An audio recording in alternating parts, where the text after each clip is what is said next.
Hello, everyone. Welcome back to Dispatches on Breakthrough News. I'm Rania Khalek coming to you live with a special episode today.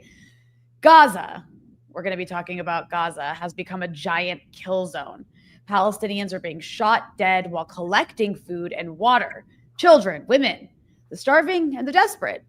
Over 800 people have been killed trying to access aid, all under the guise of these so-called humanitarian corridors and distribution centers.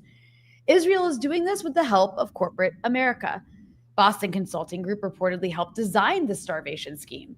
So now we have genocide by PowerPoint, sanitized and operationalized and efficient. Meanwhile, the bombings continue. Israel is pushing its ethnic cleansing to new extremes, concentrating Palestinians into Rafah, creating a concentration camp inside of a concentration camp. There are no hospitals left. They're killing children, not just to terrorize, but to wipe out future generations, to physically erase the Palestinian people. Joining me to make sense of this horror and what it says about the state of international law, complicity, and where we go from here is Craig Mokhiber, the former UN Human Rights Director in New York, a longtime human rights lawyer and advocate, and Craig is featured in our upcoming Dispatches documentary about the pager attacks in Lebanon, which you'll see later this week. So please stay tuned.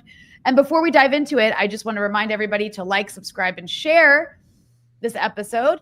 This is how we get critical conversations like this out there. And if you want to support the work we're doing here at Breakthrough News, you can become a member by going to patreon.com/Breakthrough News. That's how we keep the lights on. And with all that said, Craig, welcome to the show. Hi, Rania. Nice to be with you again. It's great to have you on, and I'm sure everybody notices I have a bit of a different look today. It's because my studio is under renovation, so we're like halfway renovated. So there you go. Keep your eyes peeled for ongoing renovations, you guys. And Craig, before we get started, I just wanted to say you have like a KH in your name, so it's actually Mokhiber, right? But I keep getting these emails. I don't know who's sending them to me, complaining that I'm not saying my last name correctly. I don't know if this happens to you. This person keeps emailing me complaining that I'm anglicizing my last name because it's actually Khalek, not Khalek. But in my defense, they can't say the kha in English. So I've been trying to help the whites by saying Khalek my whole life, and now it's the only way I know how to say it. Anyways, I was reading an email about that, so I wanted to throw that out there. Me too. I've lived internationally for over 30 years, as you know, at the UN and so on. And a lot of that time was spent in Francophone areas where they pronounce my name Mokhiber. And then I spent, I grew up in an English-speaking country where they say Mokhiber. And then there's the original pronunciation of Mokhiber, which, I get all the time. And so I always tell people there's no way to mispronounce it. It is a global name, and you can feel free to pronounce it any way that you like. So. So I'm going with that explanation. So that's that person who keeps emailing me, lecturing me about saying my name wrong, what Craig said.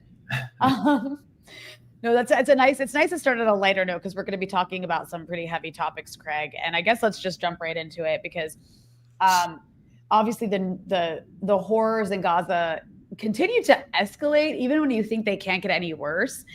And now, we've seen that Israel has killed, it's recorded over 800 Palestinians, literally trying to collect food and water. A lot of them are children. Just a few days ago, the Israelis bombed children who were trying to collect water at these so-called humanitarian corridors. And this is the intent. This is the plan. But I guess let me just start there. What is the legal and moral framework here, Craig? Seems to be a deliberate strategy of part of Israel's massive extermination plan masked as aid distribution. Am I wrong to say that? No, you're absolutely correct. I mean, I think one of the features of this genocide is that it has been marked by a kind of cruelty innovation by the Israeli regime from the very beginning that is going to be the subject of historical analysis for 100 years.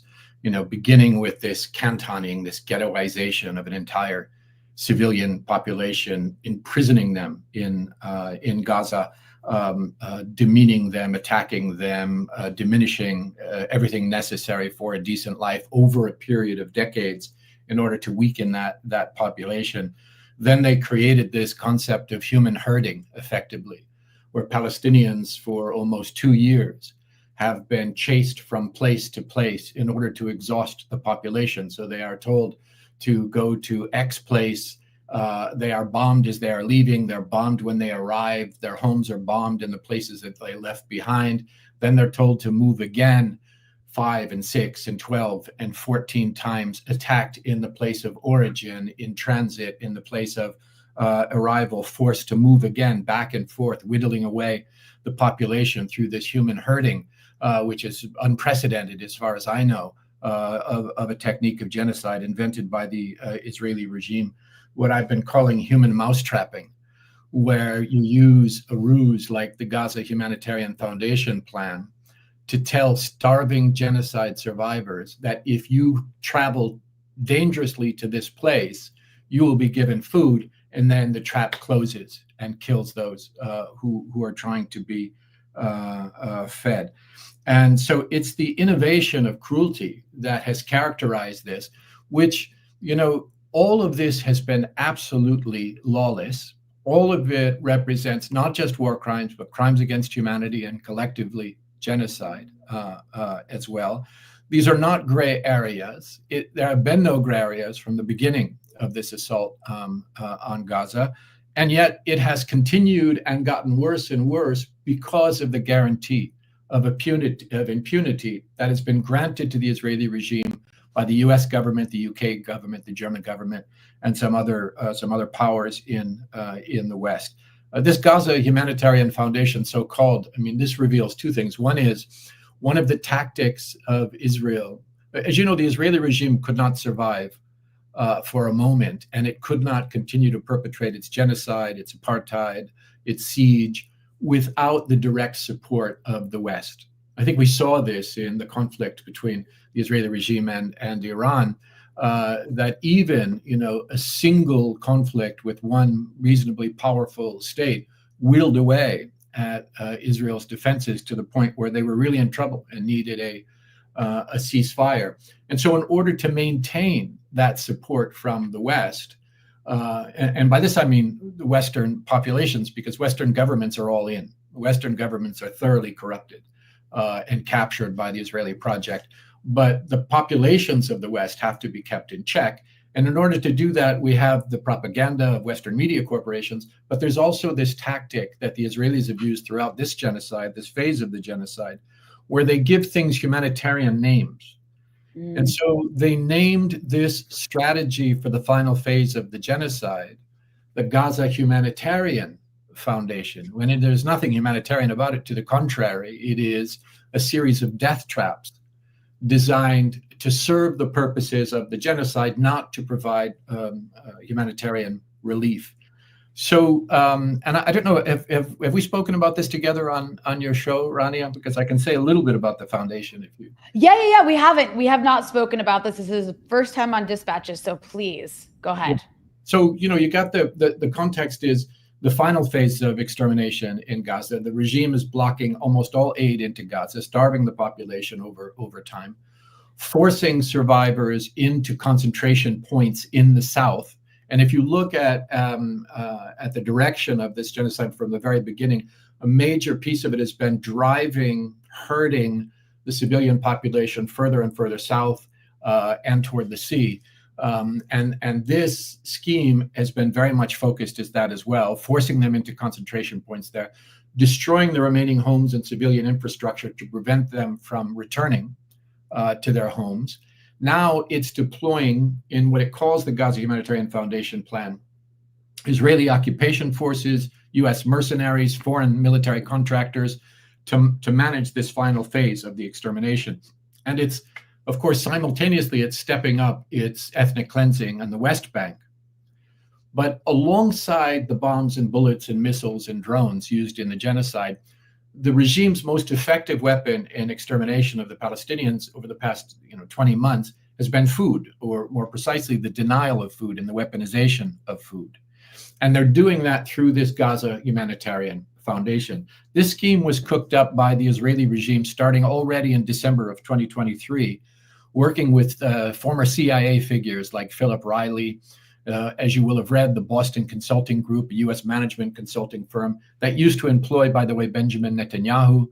And then they created this conglomerate of Israeli and U.S. intelligence operatives with the Mossad and the CIA, sketchy finance firms from the U.S., mercenaries, private military contractors, posing as humanitarians, but actually set up as a part of the strategy of the occupation in the final phase of genocide in Gaza. That aid is being distributed by a shadowy group that they set up by registering in Delaware in the US and in Switzerland. Switzerland has now deregistered them as it figured out what this is really all about, called the Gaza Humanitarian Foundation. These private military contractors like so-called Safe Reach Solutions, which is run by this former CIA officer, Philip Riley, with links to Blackwater and with a bunch of special forces soldiers, set up this this mercenary firm, effectively paying them large amounts of money. This entire initiative was originally headed by a guy called Jake Wood, himself a U.S. Marine who was tied to the U.S. security establishment, linked to some U.S. finance companies and so on, until he resigned before they launched, admitting that the plan violates all humanitarian principles. And so who heads the organization now?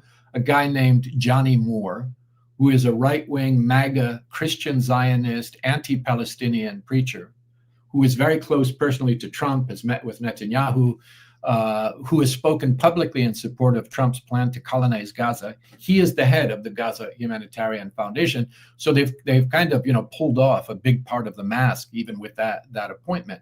Now, of course, the UN, all credible humanitarian aid groups have universally condemned this as a cynical ruse.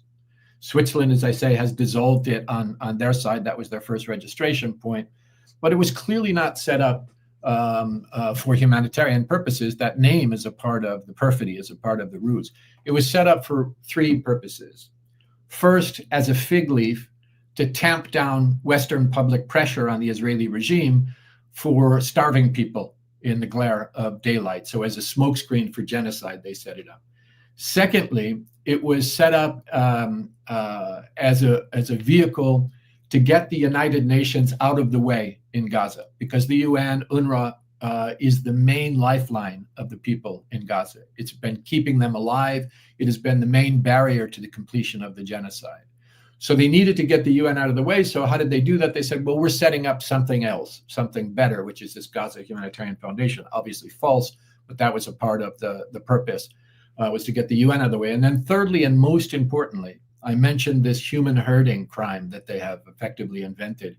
This was invented as a tool to drive genocide survivors further and further southward into a handful of concentration points, thus clearing the north of Gaza and concentrating survivors, in essence, for death or departure of some survivors ultimately.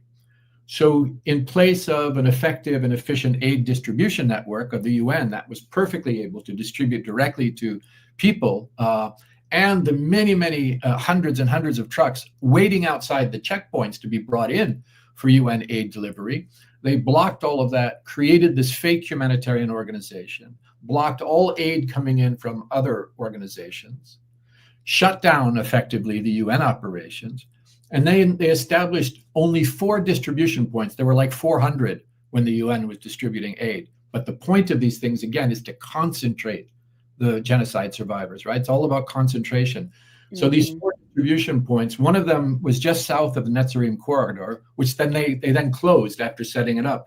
The other 3 are all near Rafah on the Egyptian border, which is the ultimate place where Israel has planned to build a concentration camp, a literal concentration camp, initially to concentrate 600,000 genocide survivors and ultimately about 2 million in this concentration camp. And how do they do it? Let me just finish this description. They told starving Palestinians that they have to walk for hours to one of these concentration points, risk their lives on the way, stand in cages in the hot Gaza sun for hours at a time, some of them get abducted by Israeli occupation forces before they even get to the cages. And if they are abducted, that means beatings, torture, sexual assault, disappearance, or death for those who are captured by the Israeli soldiers. Many of them are turned away from the distribution points with nothing. Many Palestinians are too far away, too weak, too disabled, or pregnant, or caring for children, so they can't even get to the distribution points, and so they need to stay home and be hungry. And even some who dare to risk it are then shot down by Israeli quadcopters and tanks and snipers. More than 800 Palestinians have been murdered in these aid traps by Israel and the Gaza Humanitarian and its Gaza Humanitarian so-called foundation. And by the way, countless more, hundreds more wounded, maybe thousands, countless more abducted by the occupation forces. And then even if you succeed to get through all of that, what you get is this meager package of food, which is well below nutritional requirements, mostly dry goods, no water, no fuel to cook it with. In some cases, flour that has been adulterated with oxycodone, according to reports, a dangerous narcotic, as was revealed a few weeks ago. And then while you're there, Israel is systematically destroying the homes and tents and refugee shelters, so you can't return, so you can't head in a northward direction.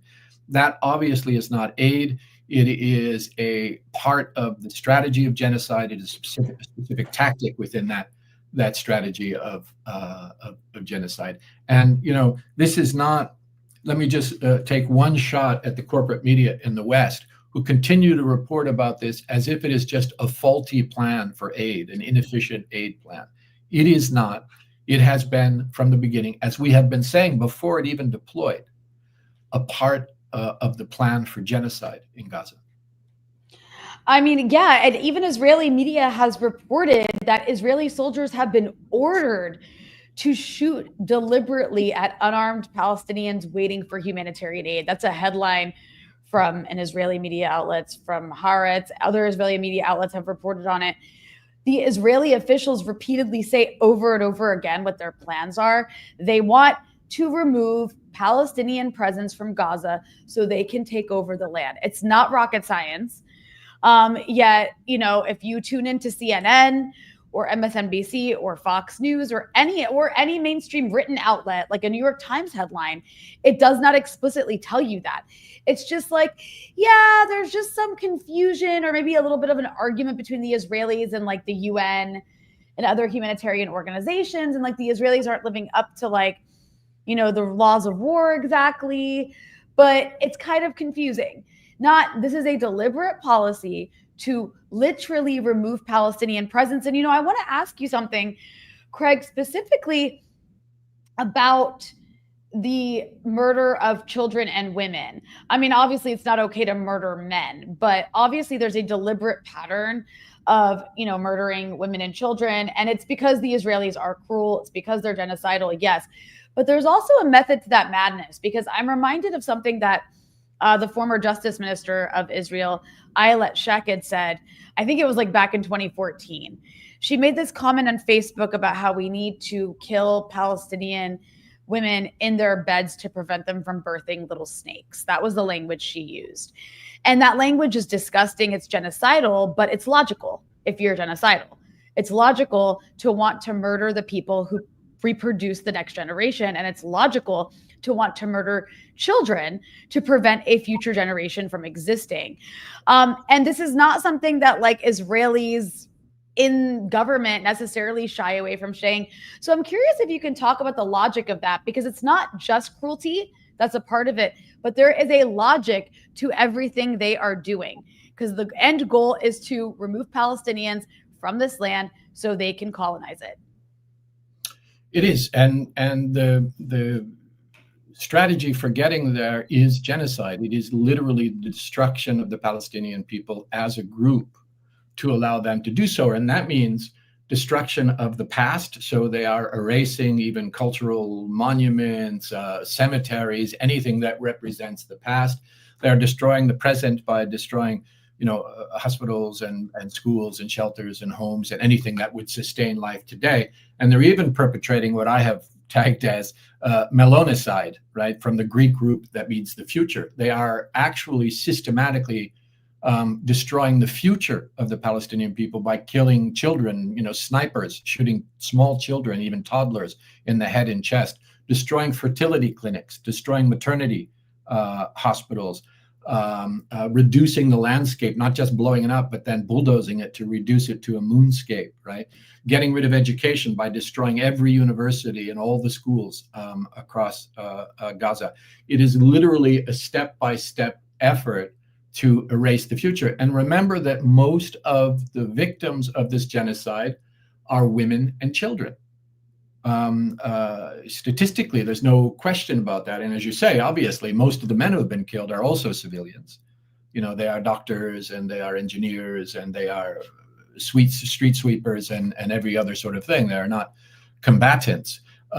So this is an effort to erase the past, the present, and the future. In other words, to erase the Palestinian people and to replace them with settlers from elsewhere in the world for an extension of the ethno-supremacist state, the ethno-supremacist regime of Israel. All of this is blatantly unlawful. I mean, it should be unnecessary to even say this, but with the distortions in the media, I think it's important to keep repeating that there is no legal or moral justification for anything that the Israeli regime is perpetrating. This is a continuation of 100 years of Nakba, which is the ongoing genocide against the Palestinian people. And it includes an erasure of the future, if they succeed. But I don't believe that they will. I just want to thank you for this. This person who donated says, never ask a woman her age, never ask a man his salary, and never ask an Israeli for evidence. That's cute. That's cute. And also thank you for the donation. Just a reminder, people can donate in the live chat.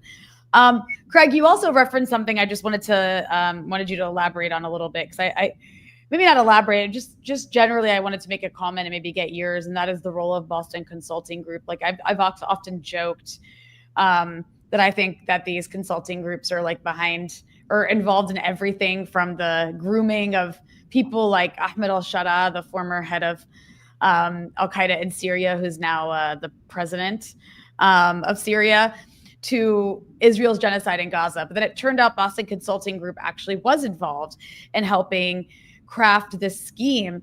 And it's just this like horrible, disgusting encapsulation of everything wrong with the Western world. It's like corporate America meets genocide meets PowerPoint presentation. It's just really stunning. And also you mentioned Netanyahu worked for Boston Consulting Group. I had forgotten about that. But yeah, I think it's interesting. The level of complicity here is so multi-layered. When it comes time, there's so many receipts, and man, I'm just curious if you had anything else to add about BCG. And it was a huge scandal. People were fired over it, but apparently they made like at least $1 million off of the contract to help create these aid traps, as you've called them. Contract killers, like the old style mafia. No question about it. I would, this is making me think as well, because of the role of private sector actors in the genocide, in the occupation, in the apartheid of the regime, is extremely important. And Francesca Albanese, the special rapporteur on human rights in Palestine, has just released some days ago her latest report that looks specifically at the role of private sector actors and their accountability for these crimes. Now, the Boston Consulting Group is a private sector actor. This consulting from this management consulting firm, which, they run the universities, management consulting firms, especially those based in the US, like the BCG. And as I said, former employer of Benjamin Netanyahu, very close. In fact, the Boston Consulting Group was selected here because of the close relationship between Philip Riley, this former CIA officer, who has been an advisor at BCG for a very long time, for years. And he's the one who has this so-called Safe Reach Solutions, this private military contractor that are providing the guns for hire for the Gaza Humanitarian Foundation. By the way, the Tony Blair Institute also reportedly having been involved in all of this, including in planning for Trump's colonial Riviera resort in Gaza, helping to organize the financing and so on. Now, the Boston Consulting Group, which had been intimately involved in the planning of this horror in Gaza, has tried to backpedal and say that, we totally reject this. We didn't know we were involved. This was a couple of rogue actors within the Boston Consulting Group. They weren't authorized to be involved in this way, which of course, asks why you are invoicing for $1 million if you didn't know that it was going on. But they've done a couple of things, like so they forced out two senior people who were involved, who were leading this initiative, and then they, with further investigation, they demoted 2 other actors who were involved in all of this. But this is post facto effort to cover the tracks of the complicity of their firm in this crime that's being perpetrated in Gaza. And I think it's much too little, too late. This has been revealed in mainstream publications like the Financial Times and so on, right?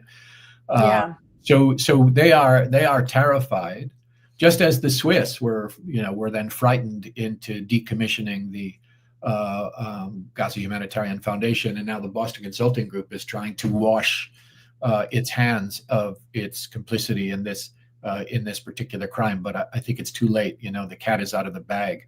And they are, let me just say, the Genocide Convention is not just about holding state actors accountable. It explicitly allows the prosecution of private actors as well for complicity in genocide. And I think they have a lot to worry about it. I'm sure they are scurrying with their legal department to try to create some cushion for themselves, which is why you see people being squeezed out of the organization, others being demoted, all of these statements saying we don't support this, we didn't know we were doing it, it was a rogue operation, so that you can hold those individuals accountable, but you can't touch this billion-dollar firm and hold them accountable. I'm hoping it's too little too late, and that they will suffer some real accountability. Well, speaking of too little too late, I just wanted to raise a tweet I saw a few days ago that made me go, are you serious, dude? It took you this long? This is a tweet by Joseph Burell, who is the former foreign minister of the EU. And I emphasize the word former because as he's now the former foreign minister of the EU, no longer serving in an official capacity, he tweets, 30 years ago, we did not prevent the, I always pronounce this wrong. Srebrenica. How do you say it? Srebrenica genocide. Today, we bow to the victims. The best way to honor his memory is to stop the other genocide that is now being committed in Gaza. Okay, so there's Joseph Burell saying, yes, there's a genocide in Gaza. And his statement is good. I 100% agree with his statement. The problem is that October 7th took place when Joseph Burell was the foreign minister. He was the foreign minister of the EU for quite a while after that. And he was defending Israel, supporting Israel. This is the same man who before October 7th talked about the global north and the global south in the context of the global south being the jungle. And we have to protect the global north from the jungle people. So that right there is genocidal rhetoric, if you ask me. But this is part of a kind of the pattern that you're talking about. So I'm just curious if you had a reaction at all, Craig, to this comment by Joseph Burell. Well, I think there is a phenomenon now of, as the metaphor goes, the rats abandoning the ship very late in the process. We have reached a moment where outside of official Western circles, the whole world has agreed that we are witnessing the first live streamed genocide in history. It is no longer controversial among experts, amongst the international institutions, international lawyers, genocide scholars, civil society, human rights organizations. There is an unprecedented consensus that this is a genocide, right? And some months ago, there were a lot of people who, if they had any sense at all, were well aware that what was happening was a genocide, but they were trying to hide behind the fog of it all, to avoid having to say so. And now, it is impossible to maintain credibility while downplaying what is happening in Gaza. And it's all well and good when you are a private citizen after you've given up a certain amount of power, of official power and official responsibility, to then say, well, this is terrible, what's happening. But where were you when you had more power, more of a chance to actually change events on the ground? The European Union has been atrocious. It has been wholly complicit. Ursula von der Leyen and others have been completely enlisted. I mean, I think you have a mix in Western institutions of people who actually are adherents to the political ideology of Zionism and therefore will do anything to defend whatever it is that the Israeli regime does, no matter how criminal. And then you have others that see themselves as part of institutions that are captured, and they don't have the moral strength or the strength of principle to speak up, to stand up, to push back while they are in their official positions. And that combination, and no doubt, plenty of people as well who are speaking up, who are whatever, writing memos, speaking, bringing pressure to bear, I don't know what, leaking, which I think is a good thing. But so many of those in senior positions of power who refuse to do the right thing, and history will not judge them kindly. Because they, after the fact, you even have senior Israeli officials, former prime ministers, security officials, and others who are now coming out and talking, condemning the concentration camp plan for Gaza, condemning the humanitarian murder scheme of the GHF, talking about the war crimes that are being perpetrated, because they know which way the wind is blowing. But it's too late. I don't want them to go back into their boxes of complicity. But they owe humanity a lot more than what they are doing now, and they're going to have to go a hell of a lot further if they are going to wash their genocide CVs this late in the process. And I think that goes for Joseph Burell as well. He did make some generally critical statements while he was in office, but they were always equivocal. Right? Mm-hmm. They're always balanced by, this kind of two sides-ism that refuses to see that the two sides are occupier and occupied, oppressor and oppressed, genocidaire and victim, perpetrator and victim.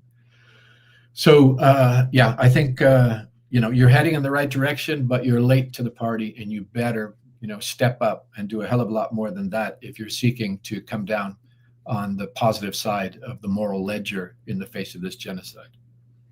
I like that term, genocide CVs. So I wanted to also ask you real quick before I move on to a bit of a different topic, Craig, and that is about, talking about this plan to concentrate Palestinians in Rafah. There's this article in Israel Hayom, or I guess Israel Today. I want to read an excerpt from it because it's really telling. It says, at Prime Minister Benjamin Netanyahu's insistence, the establishment of humanitarian zones will also proceed during any ceasefire should one occur. According to the plan, each Gazan entering the humanitarian zone will undergo inspection to ensure they carry no weapons and are not affiliated with Hamas. Consequently, those outside these zones will later be identified as Hamas terrorists, providing legal justification for their elimination. And an IDF spokesperson declined to respond to an inquiry from the outlet about this. But I think that's really important to note a couple things here. First of all, the issue of ceasefire. I mean, we can talk a bit more about that, but as far as Israel is concerned, any ceasefire in this region post 2023 just means that one side ceases fire and the Israelis can fire as they please, as we see them doing in Lebanon, as we see them doing in Syria, as they did in Gaza and will continue to do in Gaza if a ceasefire takes hold. But meanwhile, this idea of concentrating people, a concentration camp inside of a concentration camp in Rafah, and then that way saying those who refuse to go, who are outside of these zones will just automatically be identified as terrorists, and that's the legal justification to just kill anybody who doesn't go to the concentration camp inside the concentration camp. That's right. I mean, this is a classic concentration camp, and that means you are ordered into the camp. Nobody wants to go there. You are then surrounded by Israel occupation forces who are heavily armed and guarding the camp. And if you are outside the camp, you will be killed. And the justification that the Israeli regime will offer is that if you're outside the camp, you're a terrorist. So everybody's designated as a terrorist, and therefore you will be killed. And inside the camp, you will wither away gradually. Many will die. We're already seeing, as I've said before, the bombs and bullets are just part of one part of the genocide strategy, but the biggest tools, the biggest weapons that the Israeli regime is using in the genocide are starvation, thirst, and disease, which is always the biggest killer in genocides. And they have systematically made sure that starvation, thirst, and disease can take hold by destroying all of the mechanisms necessary for civilians to survive, hospitals and schools and water supplies. And it's why you see specifically things like water massacres and food massacres. Because when Israel is forced to have some symbolic provision of food or water, they have to make sure that the cost of civilians seeking access to those things is high enough that it frightens a lot of people away from actually accessing those things. The concentration camp for Rafah, by the way, to be built on the ruins of Rafah. So, it's a war crime on top, in fact, a crime against humanity because it's large scale and systematic on top of a crime against humanity, on top of a crime against humanity. Those outside the camp will be murdered. Those inside the camp will wither away and suffer.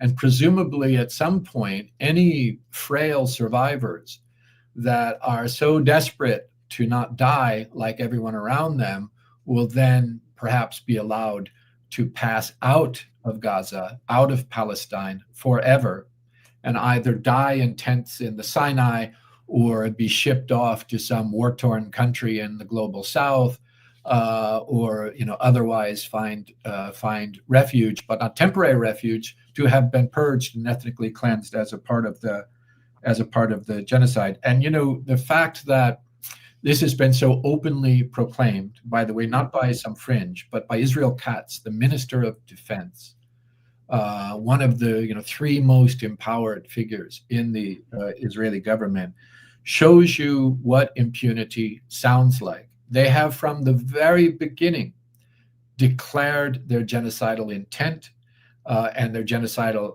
actions out loud. And these things are celebrated by the Israeli public, by and large, and tolerated across the West that continues to provide the money and the arms and the ammunition and the diplomatic cover and the intelligence and the other things that are necessary to continue this plan. Make no mistake about this. This is an Israeli, US, UK, German genocide. It is not just, the Israeli regime is the tip of the spear. It is their ideology and racism that is driving this, but its Western partners are all in on the genocide, even to the point where you can talk about concentration camps. So there's a little bit of pushback now in the so-called ceasefire negotiations, if we talk about ceasefire negotiations, but Israel is not relenting on the basic idea of concentrating genocide survivors in Rafah, on the ruins of Rafah, for their eventual destruction, demise, or deportation. It's so sick. It's so sick, and it's so obvious. That's just so frustrating to see it papered over. And then something else that was recently frustrating, you mentioned her earlier, Francesca Albanese. She has the UN Special Rapporteur on the occupied Palestinian territories, which is basically, Craig, I think like a voluntary position, by the way. This is not something she gets paid to do. But she has been under vicious assault for, as long as I can remember, as anybody who works in an official capacity is, if they speak out against Israel's crimes. And she's been a very effective person in demonstrating Israel's criminal behavior, genocidal intent with the reports that she's written. You mentioned a recent report that exposes the complicity of corporate Western corporations. she was sanctioned by the US government. This is a UN official sanctioned by the US government, which is just a bullying tactic, economic warfare against an individual who's been outspoken against genocide. And, I saw people juxtaposing her being sanctioned. Marco Rubio was so excited to announce that sanctioning. It was very obvious in his tweet that he could barely contain himself. Meanwhile, in the same breath, you see the US government removing Mohammed al-Jolani, now known as Ahmed al-Shara, the former al-Qaeda leader of Syria. This guy was a former ISIS emir. Okay, this is the organization that's supposedly been, the U.S. has supposedly been at war for the last 20 some odd years in its war on terror. He has been removed from the sanctions list. His organization, Hayat Tahrir al-Sham, HTS, which is now the governing authorities in Syria, after a decade-long regime change war, succeeded in taking over the country, has also been removed from that sanctions list. At the same time as Francesca Albanese is added to it. Meanwhile, I'll add that Ahmed al-Shara and his new Syrian government are currently overseeing sectarian massacres that they have been implicated in across the country against Alawites and now against the Druze in southern Syria. And I mention all that just to say, not that I think that the U.S. has the right to sanction the Syrian government, even if I don't like the leadership of it. I don't think the U.S. has the right to be doing that to any country. But it just shows what a fraud the entire sanctions regime is. The idea that it's used in any sort of way to push people or pressure people to be more democratic, when it's very in your face, being taken, being used to punish somebody who's speaking out against genocide while removing a sectarian, murderous dictator because he's doing the bidding of the West. And I'm just curious your thoughts on all of that. Absolutely. So-called sanctions, which are called internationally unilateral coercive measures, in the way that they're implemented by the United States, are unlawful. They're a breach of several of the obligations of the United States under international law. They are a bold weapon of imperialism. There is no moral basis for them. They're not, something that is triggered by the human rights record of a country or the democratic record of a country, anything like that. They are a bold tool of imperialism to coerce, not even governments, but to coerce the people by making them suffer in hopes that they will bring pressure to bear. And when they are waged against individuals, in any case, without any kind of due process, that is just tyranny. There's nothing else to call that. But when they are then used against human rights defenders for defending human rights, well, then you've got a whole new level of evil being perpetrated by the government. The United States government is a lawless rogue enterprise. It is,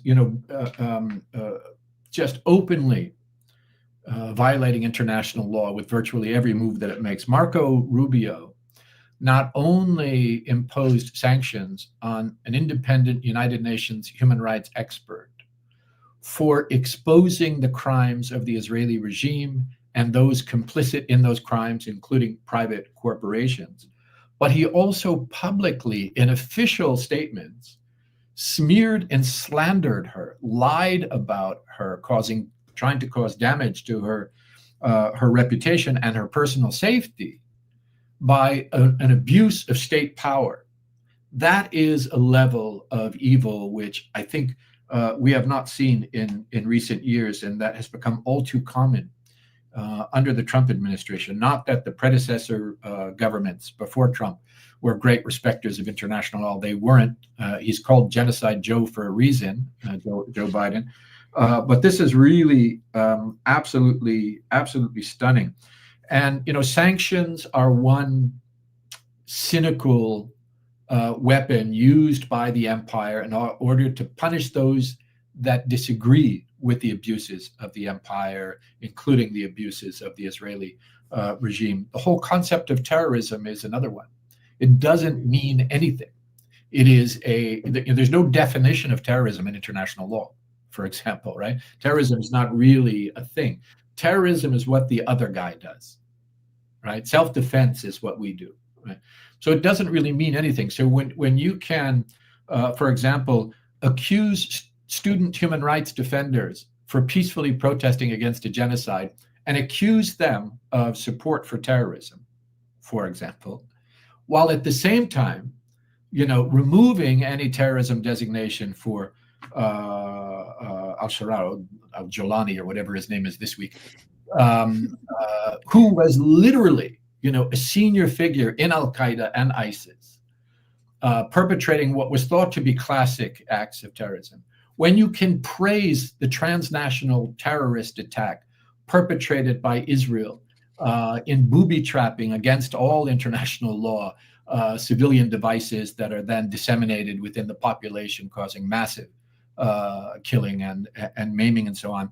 And not only say that's not terrorism, but that's something to be celebrated. When you can have the head of the Israeli regime present a gold pager to the president of the United States as some kind of honorific, commemorating this transnational terrorist attack, I swear to you, the word terrorism has never had any meaning. It has no meaning today. I reject it in its entirety. Terrorism is what you use to accuse those who challenge your abuse of power, including every legitimate resistance group in the world that's fighting against racist regimes, foreign occupation, colonial domination, who under international law have a right to use force to defend themselves and their people and their land.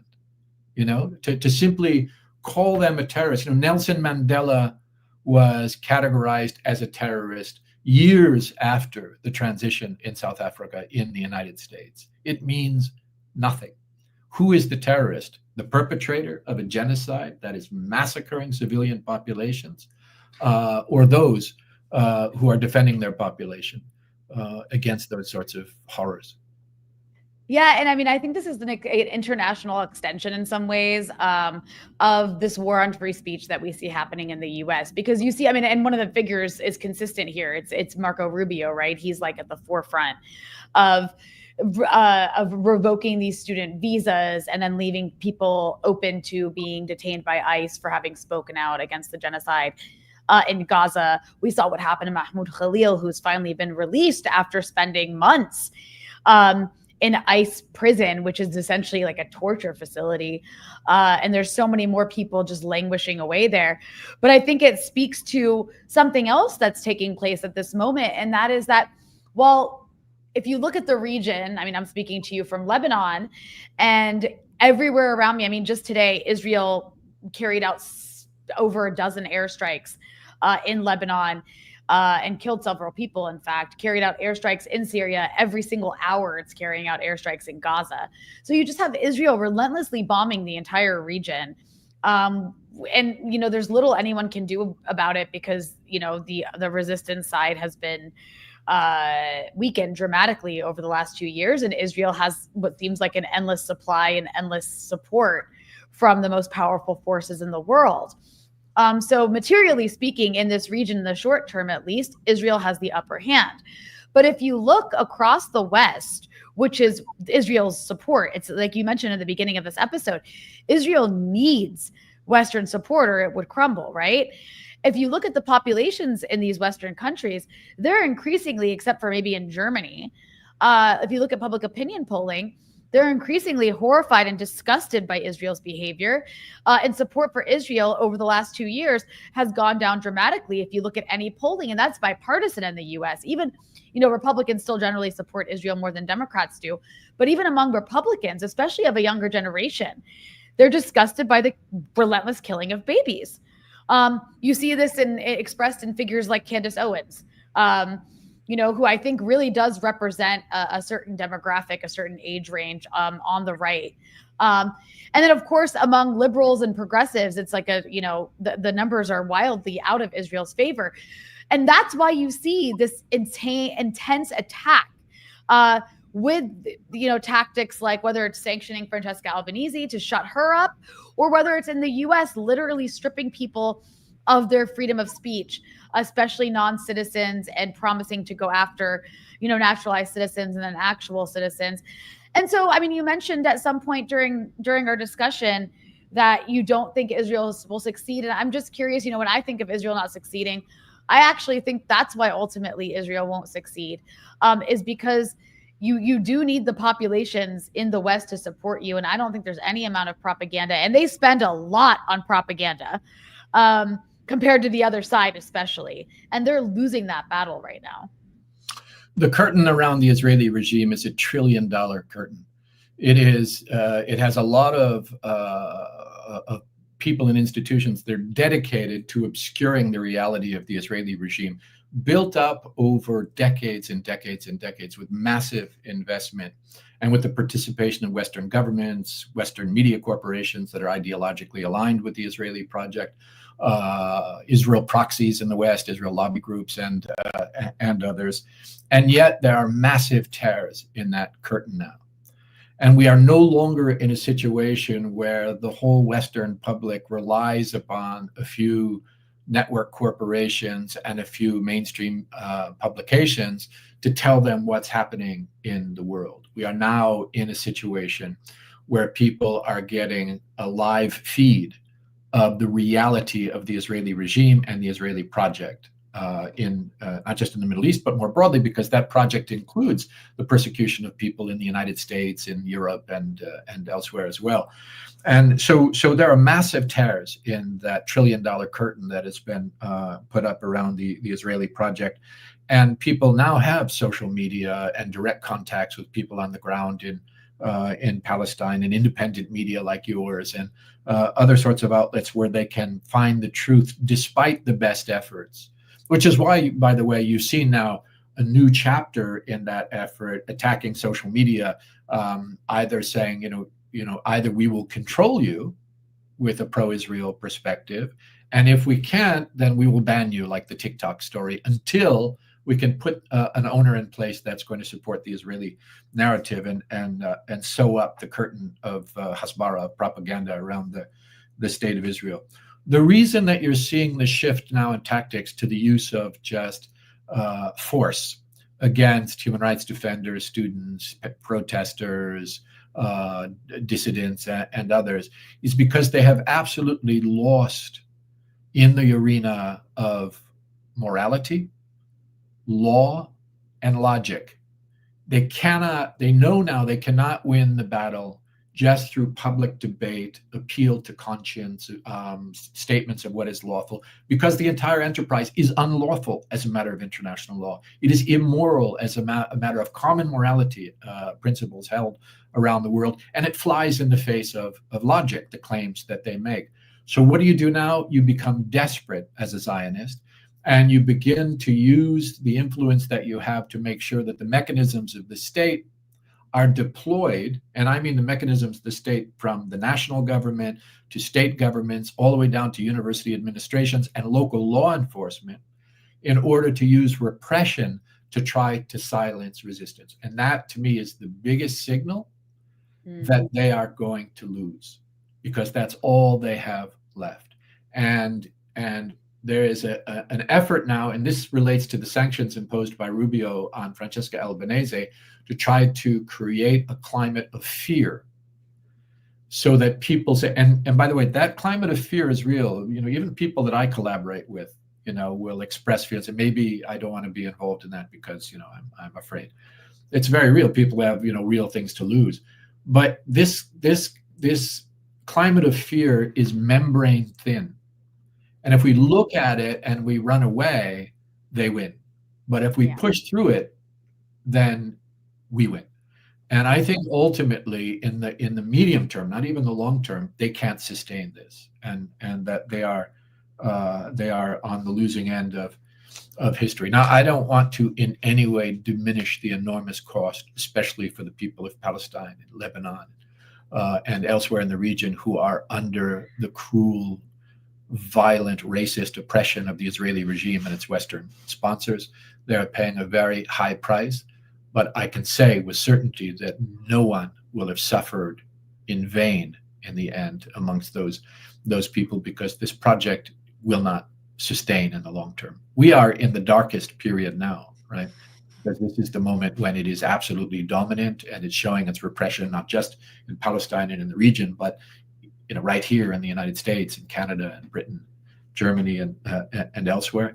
But we just have to we just have to be vigilant. We have to keep up the struggle for justice. We do. And I just to like bring it to something that I think speaks to the moment that we're seeing. I want to get your reaction to a recent announcement I saw in the media. Your former governor,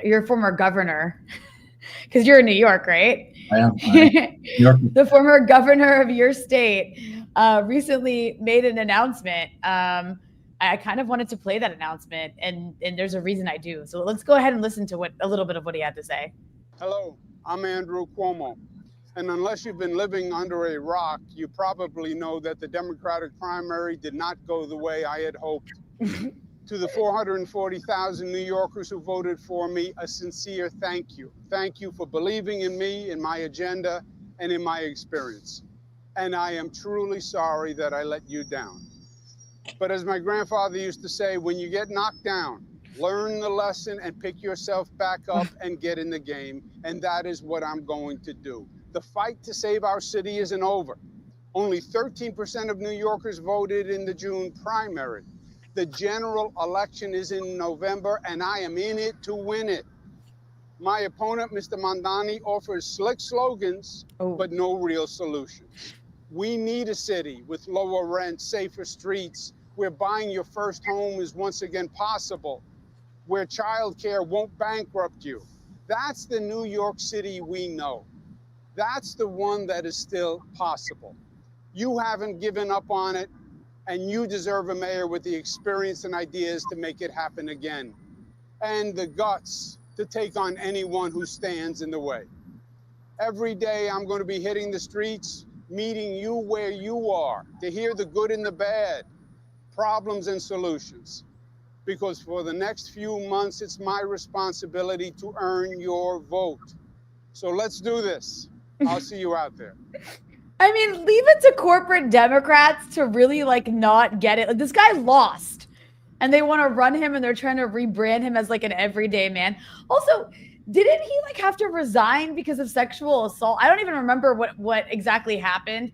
But regardless, I think the election of Zohran Mamdani in the Democratic primary means a lot, especially in a city like New York. And before I get your response to Andrew Cuomo's announcement, I also wanted to just play, because this is all they have. They're just going to keep pushing this line. This is Eric Adams responding to a question about Zohran Mamdani. So here we go. You think that Mamdani is an anti-Semite? Yes, I do. I think that when you're in the street, after what we saw took place on October 7th, when you're in the street, either the next day or days later, and don't immediately denounce it, when you're unwilling to talk about global intifada.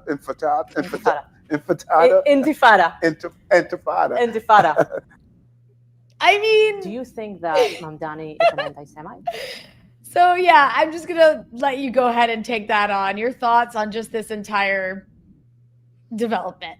You know, if there's any good news in all of that, it's that, you know, this is evidence of the downward spiral of the Democratic establishment, that, you know, you have people like this being the face of that establishment. These are two almost universally discredited political figures who are despised by so many of the electorate in New York City and New York State, and more broadly.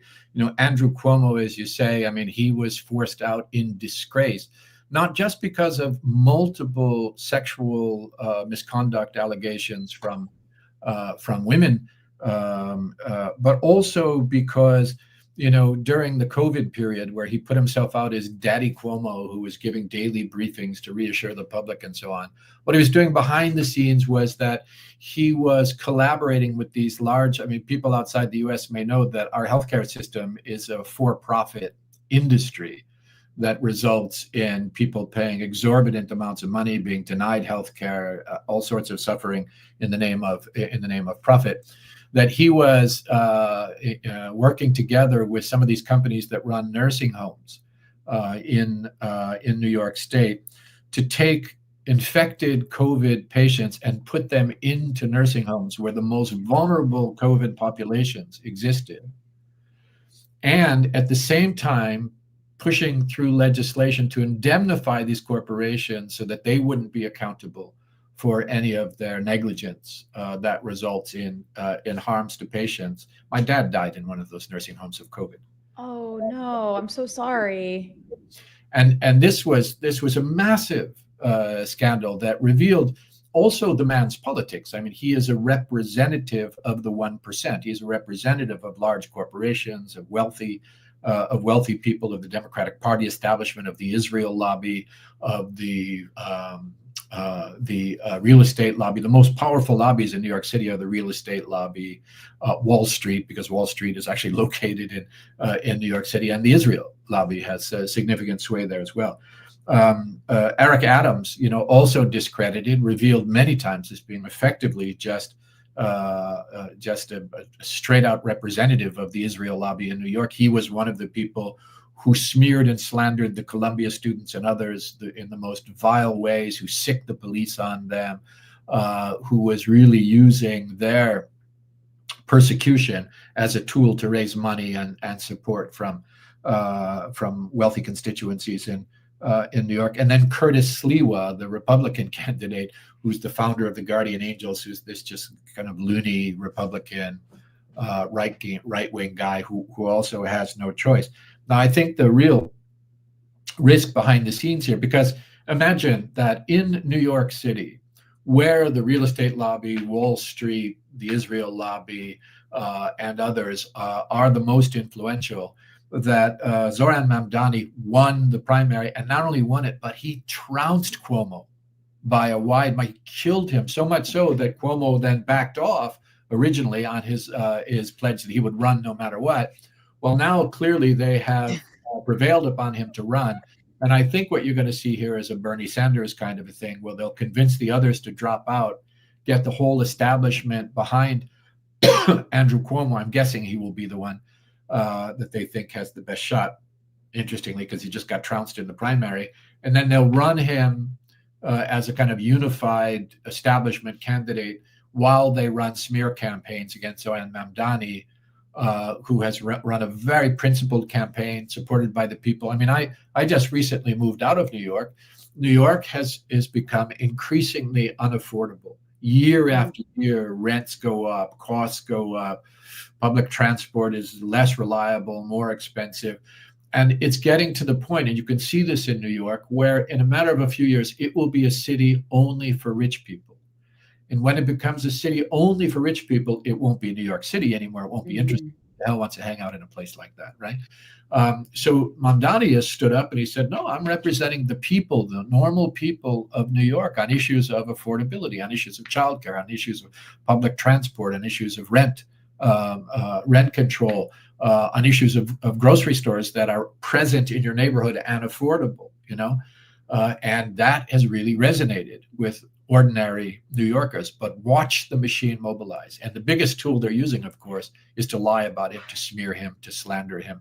I mean, Eric Adams is a very unsophisticated character. Really? He just says what he's told to say, and he will just openly lie about Mamdani to try to connect him to terrorism. I mean, all these usual ridiculous smears that nobody believes anymore, anti-Semite, terrorism, of anyone who dares to speak out for human rights. But watch that whole machine, and lots of money now be mobilized against him, including from the Democratic Party establishment. We've seen even at the national level, Democratic Party politicians either smear him directly or hold back on in any way suggesting that they support him. It's a generational thing for sure. We are in the final death throes of the Democratic Party establishment, but Mamdani is really challenging that, and there's a chance here. Yeah, we'll see how it plays out. I certainly, look, if you asked me a couple months ago, I think people did ask me here. They were like, who's this Zohran guy? I was like, oh, he's great, but there's no way he's going to win the Democratic primary. And I'm so happy to have been proven wrong on that. So we'll see how it plays out, but it certainly speaks to I think, people, I think, tend to think that cities like New York are really lefty or progressive, but actually, just because it's a Democrat-run city does not mean it's not right-wing. New York is very right-wing. It's full of a lot of right-wingers, lots of Zionists, lots of, like you mentioned, Wall Street, lots of CEOs, and just really crappy people who have terrible politics who run the show. So I'm sure, Zohran also represents a phenomenon across the country. So we'll see how that plays out. The last thing here I want to mention, Craig, before we wrap, is that for those who are watching, I want to give you a heads up that this Friday we will be releasing, I'm very excited to finally be releasing a documentary I worked on several months ago, or filmed several months ago, I should say. I've been working on it, about the Israeli pager attacks in Lebanon that took place last September 2024. And the documentary features Craig's legal expertise. So I really thank you so much for participating in that, Craig. You're a very important component of this documentary. Here's just I tweeted this out a few months ago when we were filming. I actually sat down with some of the victims of this pager attack, including children. Here's two of the children, Ali and Hussein, who, as you can tell, their faces are disfigured because those pagers that Israel booby-trapped blew up in their faces, and they're now mostly blind. And they're just some of the 3,000 people who were injured in that attack. 37 were killed. And, I know those numbers, don't seem to compare to like what we're seeing in Gaza, but there was a sophistication to this attack in the sense that it was sophisticated cruelty. And also a lot of illegality, which Craig breaks down in the documentary. But anyways, I just wanted to kind of tease that and tell you to please keep your eye out this Friday on Breakthrough News. We will be releasing this documentary. Very excited about it. And yeah, Craig, if just general thoughts, I mean, people will be hearing from you about what happened in the documentary, but just curious if you have anything you'd like to tease.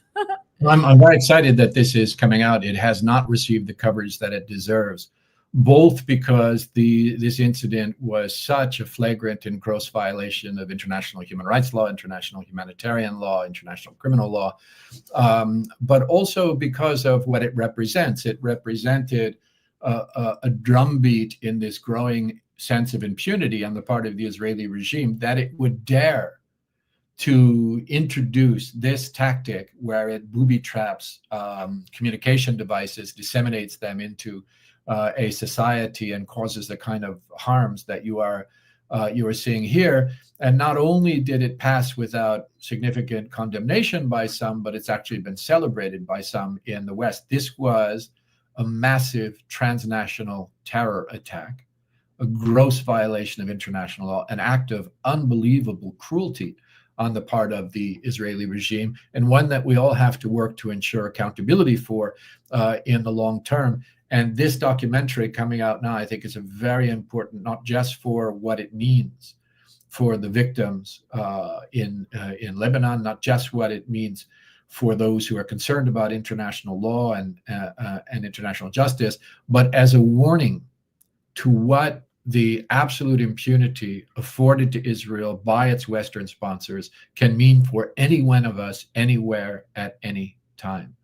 Accountability is the only remedy for impunity, for continuation, for repetition of these kinds of crimes. And if you look at the last 2 years, what you see is just one atrocity after another, because each time Israel says, okay, we got away with that, then maybe we can get away with this. The regime has to be stopped. The perpetrators have to be held to account. People have to be afforded the protections of international law. Victims have to be afforded redress and remedies. And all of us have to resist this and don't just let it pass as just another incident amongst many. Craig, I want to thank you for joining me for the hour to talk about all of these things. And I love having you on. I love hearing from you. I think our audience would absolutely agree with that. I want to remind everybody to please make sure you follow Craig on all the social media outfits, Craig Mokhiber, the anglicized version of your name. And just a reminder, please like, subscribe, and share this episode. Craig, thank you so much. Thank you, Rania. Always good to be with you.